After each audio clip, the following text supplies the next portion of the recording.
விரைவு செய்திகள். புதுக்குப்பம் கால்நடை மருந்தகத்தில் கால்நடைகளுக்கு மலட்டுத்தன்மை கண்டறியும் முகாம் நடந்தது.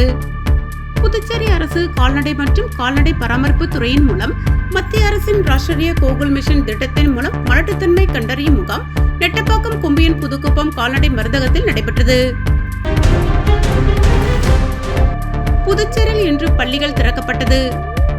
புதுச்சேரியில் அரசு பள்ளிகளில் CBSE பாடத்திட்டம் கடந்த கல்வியாண்டு முதல் பின்பற்றப்படும் வரும் நிலையில் இந்த 2025-2026 கல்வியாண்டு இன்று முதல் துவங்குகிறது. புதுச்சேரி வில்லியனூர் வட்டார அளவிலான பாலின விழிப்புணர்வு பிரச்சாரம். இதில் வில்லியனூர் வட்டாரத்திற்கு உட்பட்ட 42 பஞ்சாயத்து அளவிலான மகளிர் கூட்டமைப்பை சார்ந்த சமூக மேம்பாட்டு குழு உறுப்பினர்கள் கலந்து கொண்டனர். நிகழ்ச்சியில் வில்லியனூர் வட்டார வளர்ச்சி அதிகாரி தயானந்தா டெண்டுல்கர் வரவேற்புரையாற்றினார்.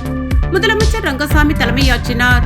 உள்துறை அமைச்சர் நமச்சிவாயம், வேளாண் துறை அமைச்சர் தேனி ஜெயக்குமார், ஆதி திராவிட நலத்துறை அமைச்சர் சாய் ஜெய் சரவணகுமார் ஆகியோர் கலந்து கொண்டு சிறப்புரையாற்றினார். விரிவான செய்திகளுக்கு இரவு 7 மணிக்கு மூன் மீடியா தொலைக்காட்சியை பாருங்கள்.